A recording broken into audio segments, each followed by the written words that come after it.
1951, Korea. German aviation experts burst into laughter when they first saw intelligence photos of America's new F-86 Sabre jet. Its straight wings and simple design looked like a joke compared to their swept-wing masterpieces and the Soviet MiG-15. But within months, those same Germans watched in stunned silence as combat reports flooded in. American Sabres were systematically destroying MiGs at a 10-to-1 kill ratio, their 650 caliber machine guns turning the Korean skies into a graveyard for communist pilots. How did a plane that looked so inferior become the most feared fighter jet in the world? The winter wind howled across the concrete airstrip in East Germany. Snow covered the hangars where German pilots and engineers gathered around a wooden table. The year was 1951, and these men knew airplanes better than anyone in the world. They had flown the fastest jets during the war. They had built the Me-262, the first jet fighter that could catch Allied bombers. Now they worked as advisors, sharing their knowledge about the new jet age. Hans Mueller pulled out a stack of black and white photographs. His weathered hands had once gripped the controls of a Messerschmitt fighter over Berlin. 47 enemy planes had fallen to his guns during the war. The other men leaned forward as Hans spread the photos across the table. The images showed America's newest fighter jet, the F-86 Sabre. The room erupted in laughter. Klaus Weber, a former aircraft designer, pointed at the straight wings in the photo. "Look at this American toy," he chuckled. "They still think straight wings can compete with our swept designs." The men nodded and smiled. They had invented swept wings. The Americans were copying old ideas, while the Soviets had already perfected the MiG-15 with its superior swept-wing design. Hans picked up another photo showing the F-86's nose. "6 machine guns," he said, shaking his head. "Machine guns in the jet age. The MiG-15 has a cannon that fires explosive shells." More laughter filled the cold hangar. These Germans had seen the future of air combat. Cannons were the weapons of modern warfare, not the old machine guns from propeller planes. The mood in the room felt light and confident. Major Weber examined the photos more closely. "The Americans are still learning," he said. "We showed them how to build swept wings with our captured research, but they make everything too simple, too basic." The other pilots agreed. American engineering seemed crude compared to German precision and Soviet power. Outside, the wind grew stronger, rattling the hangar doors. Hans stacked the photos back together. "The MiG-15 will rule the Korean skies," he said with certainty. "Our swept-wing design, Russian engines, and heavy cannons. The Americans with their straight-wing toy don't stand a chance." But as the men prepared to leave, a young messenger burst through the hangar door. Snow swirled behind him as he ran toward their table. His face was pale, and his hands shook as he held a telegram. "Sir," he said breathlessly to Hans. "Urgent message from Korea." The laughter in the room died away. Hans tore open the telegram and read the first combat reports from the Korean War. The F-86 Sabres had met the MiG-15s in battle. Something was very wrong with what they had expected to happen. The prisoner of war camp sat in a valley surrounded by mountains. Hans had been sent there to interview captured American pilots and learn their secrets. The barbed wire fences and guard towers looked the same as any military prison, but something felt different about this place. American Red Cross trucks delivered supplies every week. The prisoners received 3 hot meals each day and medical care when they got sick. Hans walked through the camp gates carrying a leather briefcase full of questions. He expected to meet typical American cowboys who got lucky in their flying machines. The first pilot they brought to him changed everything he thought he knew. Captain Jim Harrison sat across from Hans at a small wooden table. The American wore a clean uniform and looked well-fed, despite months in captivity. Hans opened his briefcase and pulled out technical drawings of the F-86 Sabre. "Tell me about your airplane," he said in careful English. Captain Harrison smiled and began explaining the hydraulic flight control system in detail that made Hans dizzy. The American pilot understood aerodynamics better than most German engineers. He talked about wing loading, thrust-to-weight ratios, and control surface effectiveness like a college professor teaching a class. Harrison picked up a pencil and started drawing diagrams on a piece of paper.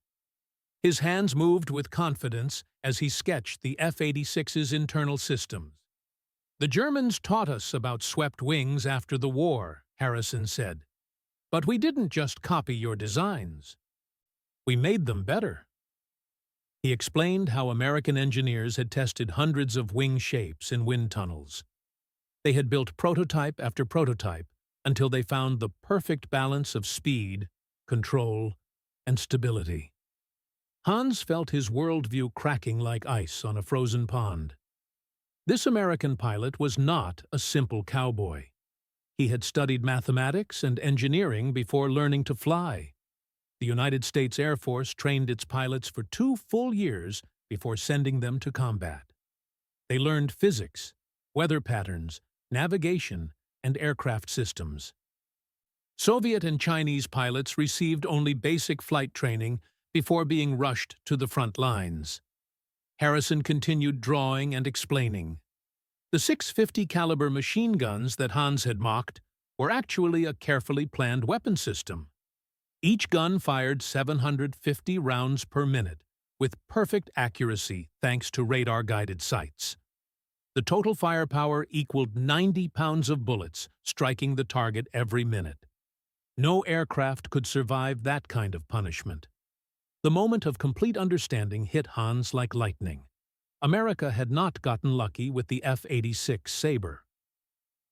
They had taken German swept-wing research and combined it with superior manufacturing, better pilot training, and systematic engineering improvements.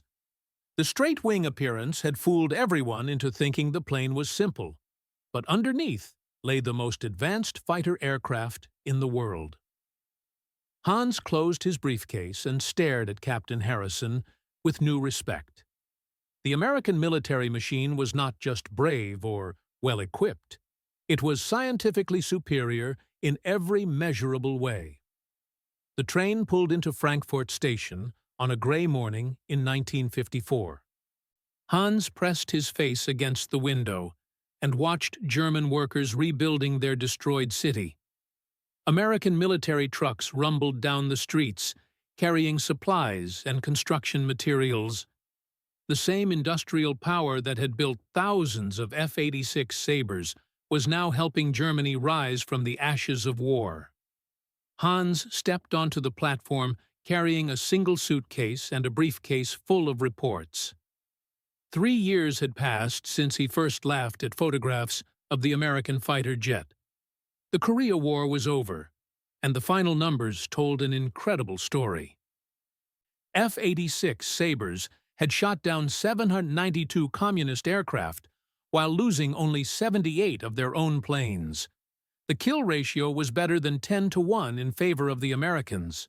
The contrast hit him immediately as he walked through Frankfurt's rebuilding streets. American Coca-Cola trucks delivered drinks to German workers. Marshall Plan aid had provided millions of dollars to rebuild factories and homes. The same country that had mass-produced superior fighter jets was now mass-producing prosperity for its former enemies. Hans remembered the abundant food he had seen at the prisoner of war camp and realized it reflected something much larger about American society. Hans reported to the new German Air Force headquarters the next morning. American military advisors were training German pilots to fly American aircraft as part of NATO. The irony was not lost on him. Germany would defend itself using the same F-86 Sabres that had proven German aviation experts completely wrong about American capabilities. Colonel Peterson, an American officer, welcomed Hans into his new role as a flight instructor. "We value German expertise," Peterson said with genuine respect. "Your people understand aviation at a deep level." Hans nodded politely, but inside he felt the weight of hard-earned humility. German expertise had led them to dismiss American engineering as simple and crude.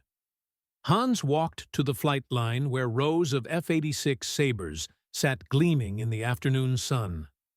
Their swept wings and simple appearance still looked deceptively basic, but he now understood the sophisticated technology hidden beneath their clean lines.